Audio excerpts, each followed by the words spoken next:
United Nations ने 1 अक्टूबर को world elders day घोषित कर दिया और 90 साल तो लैके हर साल दुनिया भर के असी 21 अगस्त को भी और 1 अगस्त को भी सीनियर सिटीजन डे मनाते हैं। तो असी बुढ़े नहीं हैं, आप डेफिनेशन कट दी बुढ़े नहीं हैं। तो गुरु साहब ने कहा कि गुरु बुढ़े कदे ना ही जिन्हें अंतर स्रोत दिया। अपने इस भाषण के मैं 2 गल्लां करनियां। पहला कुछ आंकड़े शेयर करते हैं तुहाडे नाल ते दूसरा असी कुछ सीनियर सिटीजन भारत के और विशेष तौर पर पंजाब के जिन्होंने सीनियर सिटीजन रह के मल्ला मारिया हैं उन्होंने जिक्र करना है ताकि सानू असी प्रेरणा ले सकिए उन्होंने जीवन को। आंकड़े दसते हैं भारत सरकार का जो स्टैटिस्टिकल डिपार्टमेंट है गवर्नमेंट ऑफ स्टैटिस्टिकल मिनिस्ट्री उसने एक सर्वे जारी किया है, 5वां सर्वे है, एक रिपोर्ट एल्डर्स इन इंडिया 2021। उसके मुताबिक भारत के कुल 138 मिलियन एल्डरली पर्सन हैं और उन्होंने 138 एल्डरली पर्सन के विचों 67 मिलियन मेल्स और 71 मिलियन औरतां भाव औरतां मर्दां ज़्यादा। ये डाटा जो सर्वे कर रहे दिखा रहे थे जो कंपेरेटिव स्टडी की तो 2011 के डाटा में चेक किया गया। 2011 के भारत के जिन्ने सीनियर सिटीजन सन उस तो 34 मिलियन वध एक फिगर है। मतलब पिछले 10 साल के 34 मिलियन असी एल्डरली पर्सन आ जिवें मैं दस्सिया कि मैं शामिल होया अगले साल मेरे मिसेज शामिल हो जाएंगे 34 मिलियन और ये एक मुबारक गल है। कारण आप सारे जानते हैं कि लाइफ की लॉन्गेविटी वधी है, इकनॉमिक खुशहाली हुई है, हेल्थ केयर दी फैसिलिटीज घर घर पहुंची हैं, पढ़ाई लिखाई अगे नालों बुजुर्गों के वध आ रही है, होर साधन भी उपलब्ध हुए हैं, रिक्रिएशन टेक्नोलॉजी के होने नाल सोशल मीडिया राही होर बढ़ गया है। अंदाजा लगाओ 1961 के जोड़े एल्डरली पर्सन से भारत की कुल पॉपुलेशन तो सिर्फ 5.6% सिर्फ 1% जिन्नी भारत की कुल पॉपुलेशन थी उस वक्त पॉपुलेशन थी भारत की कोई 50 करोड़ के करीब तो उन्हें सिर्फ 5.6% ही बुजुर्ग सन जो 60 साल होते थे। लेकिन आज एक फिगर 10.1% हो गई और अगले 10 साल के 13% एल्डर्स होंगे कुल पॉपुलेशन के। सब तो ज़्यादा सीनियर सिटीजन भारत के केरल राज्य केरला के 16.5% एल्डर्स हैं। तमिलनाडु दूसरे नंबर पर आता है 13.6%, हिमाचल प्रदेश साढ़ा मोटी राज्य है 13.1% और पंजाब चौथे नंबर पर आता है 12.6%। और दुखना कहना पता है कि सब तो थले भारत के राज्यों के विचों बिहार है जिन्हें केवल 7% ही बुजुर्ग हैं। जे असीं 60 साल देखिए जी डेफिनेशन के मुताबिक बुजुर्ग होते हैं, जी लाइफ एक्सपेक्टेंसी है वो भी इन्होंने सारे वधी है। पंजाब की लाइफ एक्सपेक्टेंसी मर्दों वास्ते 20.2 ईयर्स ते औरतों वास्ते पंजाब के 22 साल एवरेज जी लाइफ एक्सपेक्टेंसी का मतलब है कि 60 साल के बाद कितना और बुजुर्ग जी सकते हैं। औरतों के समय आया है 22 साल एवरेज है उनका और पंजाब के मर्द 20.2 ईयर्स तक जीते। आप सब जिक्र कर चुके हैं कि लिटरेसी बढ़ी है और इस सारा पूरे वर्ल्ड में बुजुर्गों की संभाल की गल चल रही थी। तो 1999 भारत सरकार ने एक national policy for Elder person release की। उस पॉलिसी के मुताबिक सीनियर सिटीजन को डिफाइन किया गया, सुपर सिटीजन भी बनाए गए, सुपर सीनियर सिटीजन 80 साल होने वाले, 85 साल होने वाले, उन्हें सारे का डाटा तैयार किया गया। खुशी की गल यह है कि अज जो ओवरऑल सेक्स रेशो देखिए भारत की, तो 948 औरतां हैं 1000 मर्दां दे विच। पर जे सीनियर सिटीजन की गल करिए आज की डेट के आंकड़े दसते हैं कि 1065 औरतों के पिछे 1000 मर्द, मतलब सीनियर सिटीजन के विचों औरतों का नंबर ज्यादा है।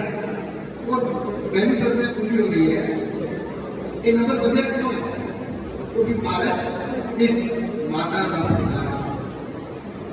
असीं माता को पूछिए वो सारिया मातावां असीं मर्दां नाल अच्छी तरह रखते हैं।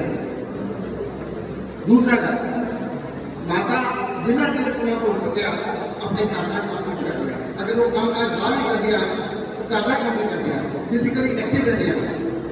और जरा मैं प्रधान साहब दस रहे थे कि 1963 में प्रधान साहब ने किताब पढ़ी, अज तक फॉलो कर रहे हैं 50 साल के उनका रोज ही फॉलो कर दिया। और इस दो वजह कारण औरतों का नंबर ज्यादा है मर्दों का। 2002 के स्पेन के शहर मैड्रिड के एक कॉन्फ्रेंस हुई थी।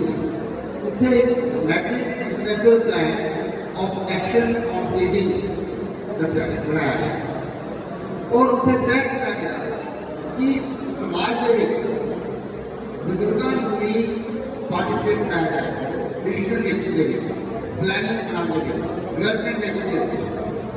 और उस तहत वक्त सरकार ने कई तरह की स्कीम बनाई जो कि आप करीब जानते हो, भारत सरकार की स्कीम हैं।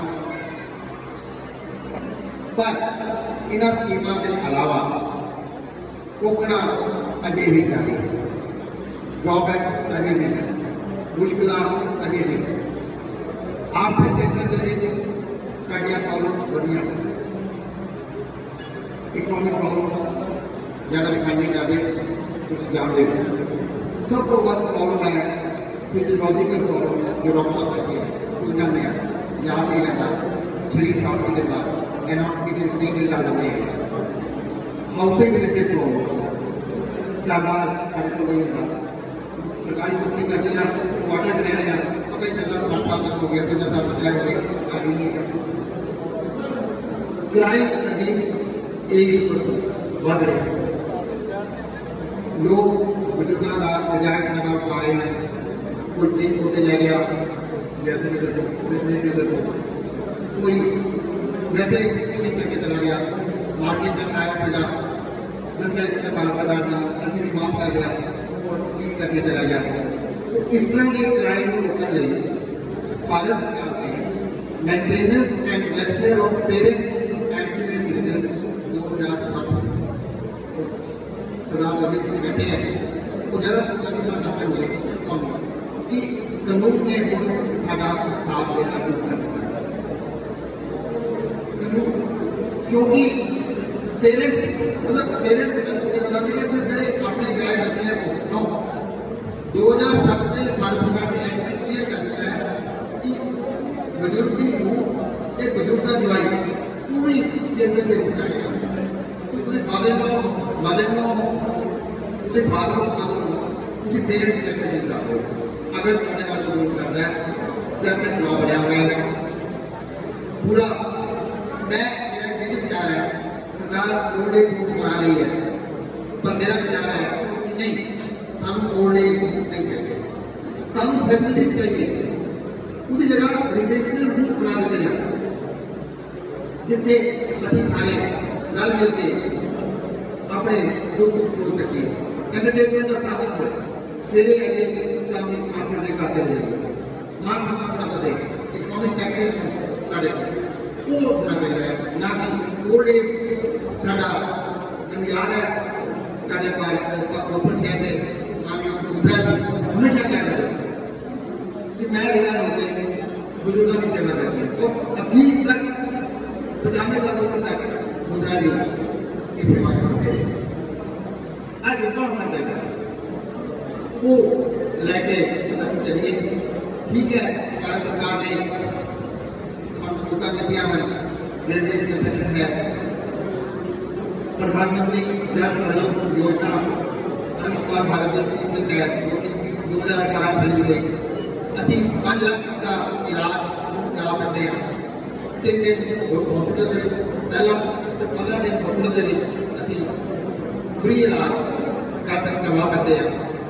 ये सुरक्षा समूह है पर लोग है डॉक्टर दस रहे थे असी अपने आप को गुने ना समझे क्योंकि बिना उदाहरण लेते आ रहे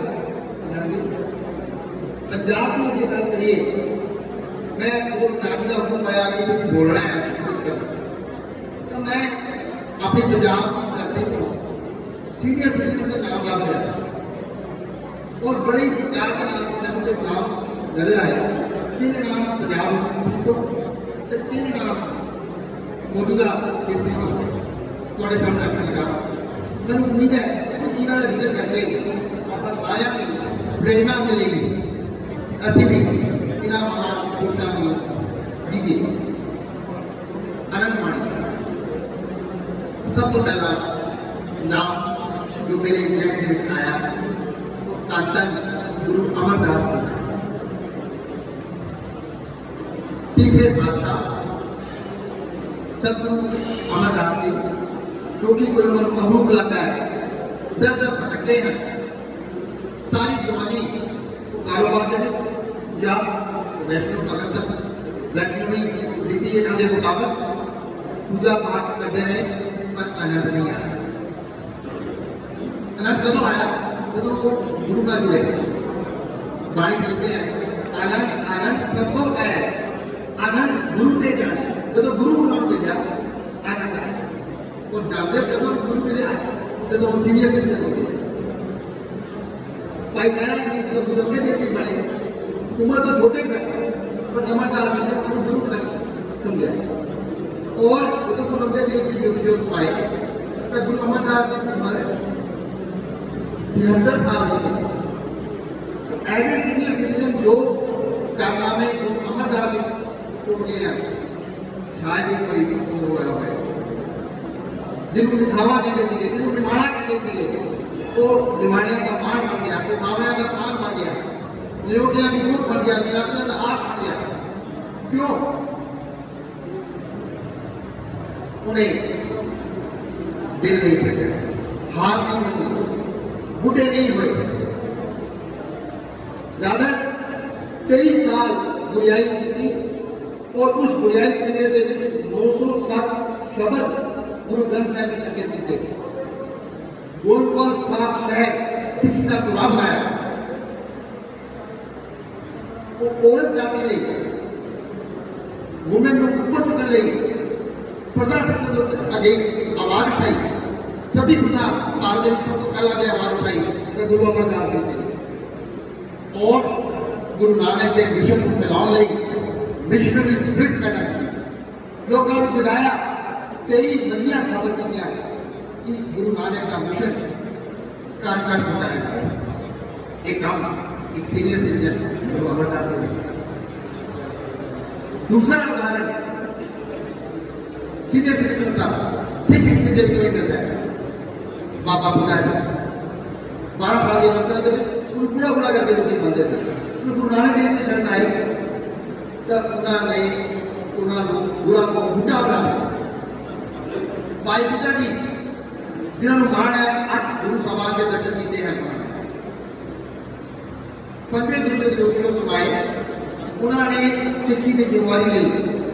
गुरु हरगोबिंद सिर्फ 11 साल के थे उन्होंने सिक्ख्या अस्त्र शस्त्र सिक्ख्या, दुनियावी सिक्ख्या सारी अपने हथों ਨਾਲ ਤਿਆਰ ਕਰੀ। गुरु हरगोबिंद ਨੂੰ ਇੱਕ ਯੋਧਾ ਬਣਾਇਆ। कदों ਜਦੋਂ ਸੀਨੀਅਰ ਸਿਟੀਜ਼ਨ ਦੀ ਜਨਰੇਸ਼ਨ ਆ ਗਈ ਸੀ।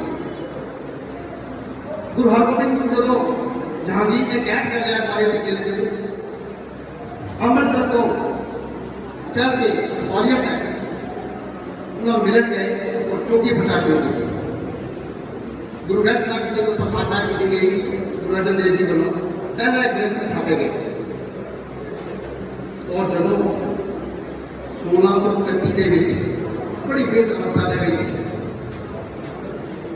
ज्योति जो समाए अब सानू फकन का कहना पै रहा है कि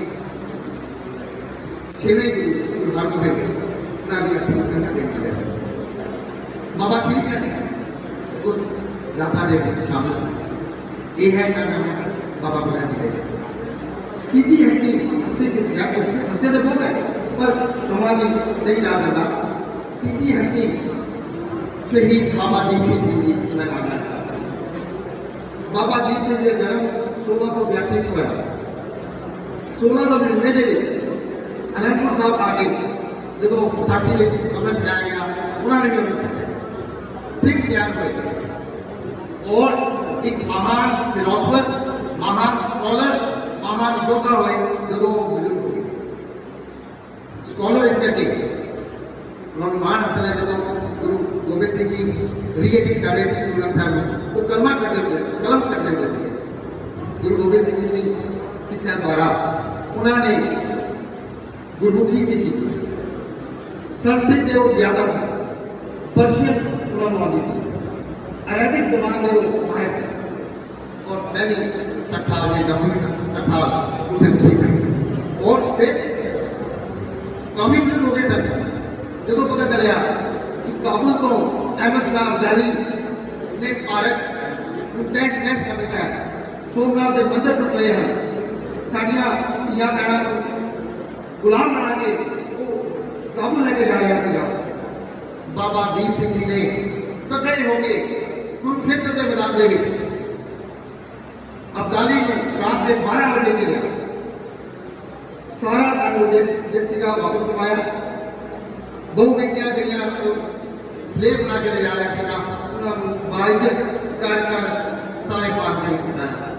एक काम एक सीनियर सिटीजन बाबा दीप सिंह जी इतने ही बस नहीं बाबा दीप सिंह ने जो अपनी बहादुरी अब्दाली को दिखाई तो लाहौर पहुंचा, हैरान हो गया, कहता ये छत्ती क्यों लेते हैं। पता चलिया कि दरबार साहब अमृतसर तो लेते हैं। उन्हें फैसला किया दरबार साहब का दिता जाए। उधर अब्दाली फैसला करे दरबार साहब का दिता जाए। इतने बाबा दीप सिंह बठिंडा की धरती बैठे हुक्मनामा जारी करते हैं कि नहीं जे मैं काल का सिद्धांत अरदास की और सारे आप जानते हैं बाबा दीप सिंह का शहीद तड़ कटिया गया। लेकिन खब्बी बांह उन्होंने सपोर्ट की, सज्जी बांह बड़ा भारी ठंडा लैके दरबार साहब तक पहुंचे। एक महान योद्धा बाबा दीप सिंह सीनियर सिटीजन सन, उस वक्त उम्र उन्होंने 75 साल की सी। ये एक हस्तियां इससे बहुत है ठीक है मैं आज के जमाने का ये भी दिल्ली डिस्कस कर रहा पहला महान शेफ marshal of the air force Sardar Arjan Singh ji का क्यों प्रधान जी आज एयरफोर्स डे भी है 8 अक्टूबर इंडियन एयरफोर्स डे अर्जन सिंह जी को मनाया जाता है। सरदार अर्जन सिंह जी 1965 की लड़ाई के भारत की वायु सेना के मुखी सन और उन्होंने कारनामियां को देखते हुए भारत सरकार ने एयरफोर्स की सब तो उच्ची पदवी मार्शल ऑफ द एयरफोर्स बनाया। रिटायरमेंट के बाद सब तो पहला उन्होंने अपनी पत्नी को किया तेजी नाम से बना कि मैडम हूँ असी जग के शहीद हुए विधवावां सीनियर सिटीजन आर्मी के एयरफोर्स के नेवी के उन्होंने परिवार उन्होंने हेल्प करनी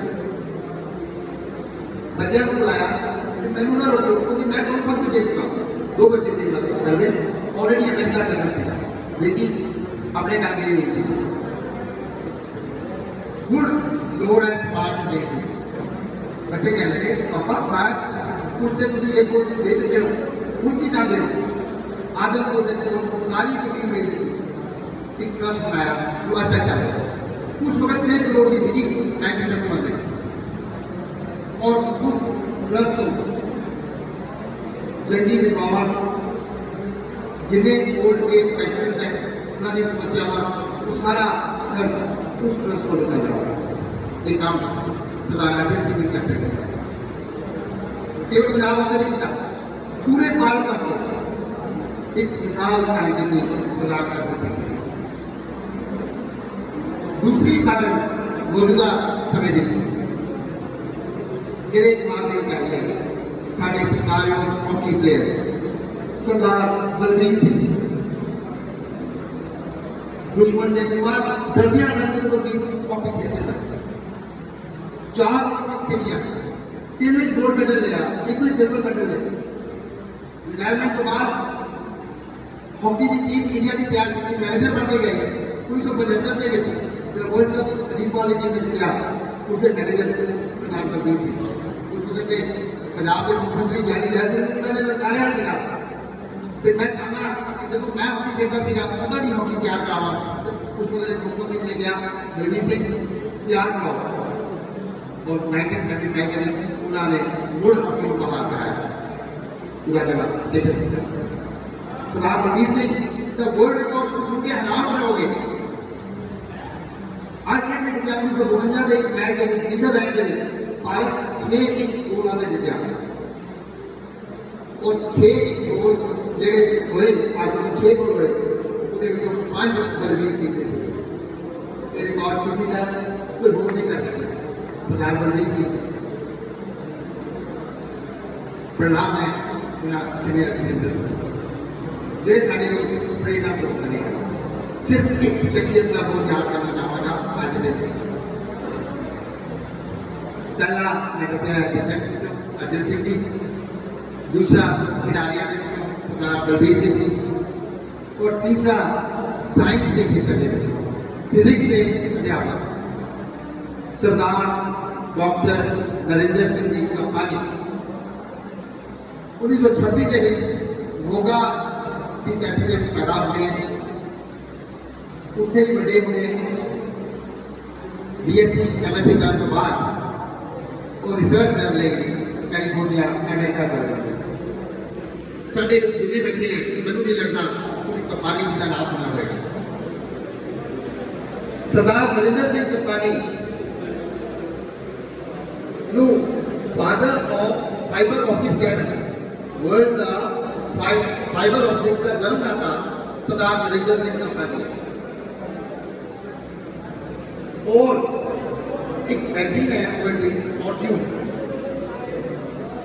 उस सर्वे के मुताबिक 20वीं सदी के सब तो ज्यादा अनसंग हीरो के विचों पहले 7 अनसंग हीरो का नाम लिया जाए तो नरेंद्र सिंह कप्पानी का अनसंग इस करके कह रहे हैं कि असं उन्होंने बोलिया ही जो असी टैक्नोलॉजी के नवियां काढ़ा देख रहे हैं अगर फाइबर ऑप्टिक्स की काढ़ ना होती तो शायद असं ये सोशल मीडिया जो काढ़ा देख रहे हैं वो कर नहीं सकते। 1 मिनट के चाहे अभी अमेरिका के प्रेसिडेंट में गल कर लीए नाल ही रशिया के प्रेसिडेंट भी आ गए इंडिया का प्रेसिडेंट भी आ गए एक संभव ना हो सकिया कि फाइबर ऑप्टिक्स की काढ़ कढ़ी गई। यूनिवर्सिटी ऑफ कैलिफोर्निया बर्कले विश्व की सब तो बड़ी यूनिवर्सिटी स्टैनफोर्ड यूनिवर्सिटी वो बतौर फिजिक्स के प्रोफैसर इन्होंने नाम पाया जिथे रिसर्च पोजिशन जीतियाँ पर अपना मूल नहीं छड़िया। रिटायरमेंट के बाद अमेरिका के रहंदे होया उन्होंने अपनी पत्नी का मिल के सिख फाउंडेशन की स्थापना की और अंत तक 50 साल पूरे विश्व के सिख फाउंडेशन राही जो कुछ उन्होंने कमाया जो डॉक्टर कुमार कहते ना कि असं देना है तो उन्होंने दिता क्योंकि वो आर्ट प्रेमी सन, he was a lover of arts. उन्होंने एक ऐसी सिख आर्ट का सब्जेक्ट तैयार करवाया, जगह जगह जाके अपने पैसे राई जिथे साइंस का तो प्रचार करते ही सन, एक सिख म्यूजियम और एग्जीबिशन कभी लंदन लगाई है, कभी कनाडा लगाई है, कभी इंडिया लगा रहे हैं, कभी कोलंबो लगा रहे हैं। और आज भी उन्होंने जो कलाकृतियां हैं वो मौजूद हैं। जब तक असं रवांगे साइंस रहेगी, सरदार कपानी जी याद करते हैं। पिछले साल ही 4 दिसंबर 2020 डॉक्टर कपानी जी का देहांत होया और बड़े एक्टिव सन डॉक्टर कपानी। भारत का क्यों नहीं छड़िया, भारतीय बनते रहे, अमेरिका कहते हुए भी भारतीय बनते रहे। और मैंने याद है पिछले साल साड़ी रोपड़ की धरती के IIT रोपड़ के डायरैक्टर डॉक्टर दास ने उन्होंने याद है इंटरनेशनल कॉन्फ्रेंस कराई सी, जिथे बहुत सारे पंजाबियों को पता चलिया इतना महान डॉक्टर नरेंद्र कपानी से। एक और गल दसना, डॉक्टर कपानी टाइम मैगजीन के कई बार आ चुके हैं और 1999 के एक मैगजीन के he was one of the top 10 scientist of the world. तो मेरे दोस्तों, बुजुर्गों के भरावों, भैनों, प्लीज जिवें डॉक्टर कुमार ने दसिया, प्रधान साहब दस रहे हैं, असी बड़े नहीं, हुण वेला है समाज में कुछ देने का, हुण वेला है अपने लिमिटेशंस के बावजूद भी इतना कभी तो बचते हुए कुछ करिए, कुछ दिए। जो संभव है, सामने बिरला जी बैठे हैं, सिर टूटा है बिरला जी आगे कई सालों तो मैं तो बहुत छोटा सीगा, मुझे पता चलिया कि बिरला जी पत्रकार आज भी पत्रकार है। सैल्यूट बिरला जी, सैल्यूट सतपाल जी मेरे सामने बैठे। मैं किसी का नाम लूँ, कोई बुलावे कि सिविल इंजीनियरिंग की था प्रॉब्लम आ रही है, सतपाल जी ने मुसीबत चल रही है। सो जज्बे से मन गई कि आज सीनियर सिटीजन डे के उत्ते थोड़े नाल विचार साझे किया जाए। लिस्ट बड़ी लंबी है, तुम सारे जानते हो, जस्ट एक एग्जाम्पल से देते हैं। धन्यवादी हाँ मैं सारे प्रबंधकों का